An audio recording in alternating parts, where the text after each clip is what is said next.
Shalom saudara.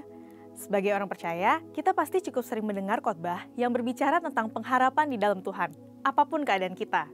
Pada edisi Voice of Pentecost kali ini, kita akan lihat sama-sama bagaimana orang percaya tetap memiliki pengharapan yang teguh kepada Tuhan, bahkan di tengah kesulitan. Tentang pengharapan, Alkitab berkata dalam Roma 5 ayat 5, pengharapan tidak mengecewakan, karena kasih Allah telah dicurahkan di dalam hati kita oleh Roh Kudus yang telah dikaruniakan kepada kita.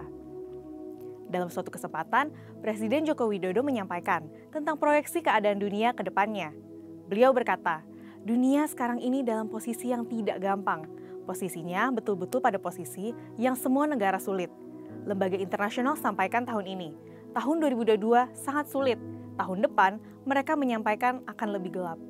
Belum lagi fakta bahwa puluhan ribu orang setiap hari mati kelaparan karena krisis pangan di berbagai belahan dunia yang merupakan dampak dari perang Rusia dan Ukraina yang masih berkelanjutan sampai sekarang. Bisa dikatakan bahwa di tahun depan, dunia mungkin akan menghadapi krisis multidimensi.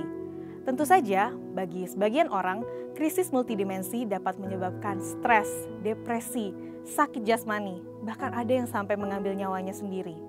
Mengapa seseorang bisa sampai ke tahap ini? Jawabannya, karena ia telah kehilangan pengharapan. Setiap hari mata dan telinga kita disodorkan berita-berita yang mungkin dapat merebut sukacita dan damai sejahtera kita sebagai orang percaya. Satu-satunya kunci agar sukacita dan damai sejahtera selalu melingkupi kita adalah dengan terus memiliki pengharapan yang teguh di dalam Tuhan, bahwa Ia adalah Tuhan yang sanggup untuk menjaga kehidupan anak-anak-Nya. Alkitab berkata, pengharapan itu adalah sauh yang kuat dan aman bagi jiwa kita yang telah dilabuhkan sampai ke belakang tabir. Sauh artinya sebuah jangkar. Seorang nahkoda kapal menggunakan jangkar untuk menambatkan kapal ke dasar perairan sehingga kapal tidak berpindah tempat karena hembusan angin, arus, atau gelombang. Di dalam mengarungi bahtera kehidupan ini, banyak hal yang diumpamakan sebagai badai yang dapat membuat seseorang menjadi terombang-ambing tanpa arah dan tujuan yang jelas. Bukan saja terombang-ambing, tanpa jangkar, bahtera tersebut bahkan bisa tenggelam. Pengharapan kepada Tuhan adalah jangkar yang kuat dan aman untuk jiwa kita, karena Tuhan Yesus yang kita percaya dan menjadi sumber harapan kita telah masuk ke dalam surga sebagai perintis bagi kita dan menjadi imam besar. Mari kita belajar dari Mazmur 77 yang adalah Mazmur dari Asaf. Mazmur ini diawali dengan keluhan-keluhan duka cita tetapi diakhiri dengan penghiburan.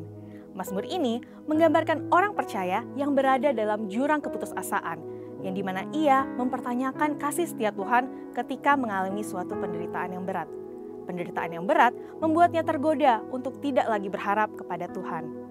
Namun, kemudian ia membesarkan hatinya untuk terus berharap bahwa semua akan baik-baik saja pada akhirnya. Apa yang membuat Asaf tetap memiliki harapan di tengah kesulitan?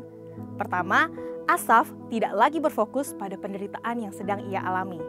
Sumber daripada kegelisahan Asaf adalah keraguannya kepada Tuhan. Namun kita melihat dari ayat 13-20, ia tidak lagi menggunakan kata aku.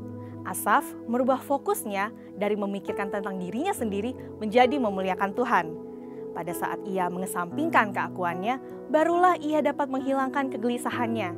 Hal ini akan menjadi obat yang ampuh untuk melawan ketidakpercayaan terhadap janji dan kesetiaan Allah di masa kini maupun di masa yang akan datang. Kedua, Asaf setia menjadi penyembah Tuhan. Alkitab mencatat di beberapa bagian tentang kehidupan Asaf, bahwa ia adalah salah satu penyembah di Pondok Daud. Namun, ia bukan hanya sesekali menyembah, melainkan tetap melayani di hadapan tabut itu seperti yang patut dilakukan setiap hari. Dari hal ini, dapat kita simpulkan bahwa Asaf memiliki kerinduan yang besar dalam hal memuji dan menyembah Tuhan. Perjumpaan dan pengalaman pribadi dengan Tuhan dalam pujian dan penyembahan tidak dapat disangkal menjadi kekuatan bagi Asaf dalam menghadapi berbagai kesulitan dan untuk terus berpengharapan kepada Tuhan. Pengharapan berasal dari iman kita akan kesetiaan Tuhan. Hal ini berarti dasar dari pengharapan kita adalah kesetiaan Tuhan.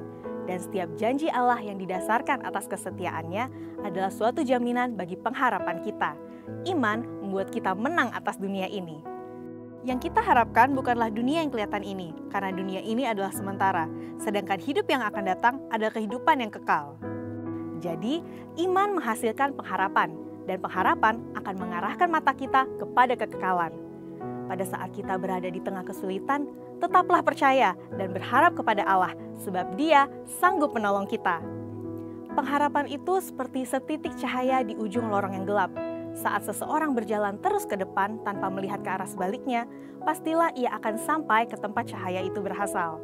Tahun 2023 mungkin bukanlah tahun yang mudah untuk dilalui, tetapi percayalah bahwa Tuhan yang telah membawa kita masuk ke dalam tahun 2023, maka Tuhan yang sama akan membawa kita untuk melaluinya. Selalu ingat firman-Nya, segala perkara dapat kutanggung di dalam Dia yang memberi kekuatan kepadaku. Mari kita masuk ke tahun 2023 dan raihlah kemenangan di dalam Tuhan. Untuk penjelasan selengkapnya dari tim teologi kami, silakan buka link ada di atas atau scan QR Code tersedia. Maranatha, Tuhan Yesus memberkati.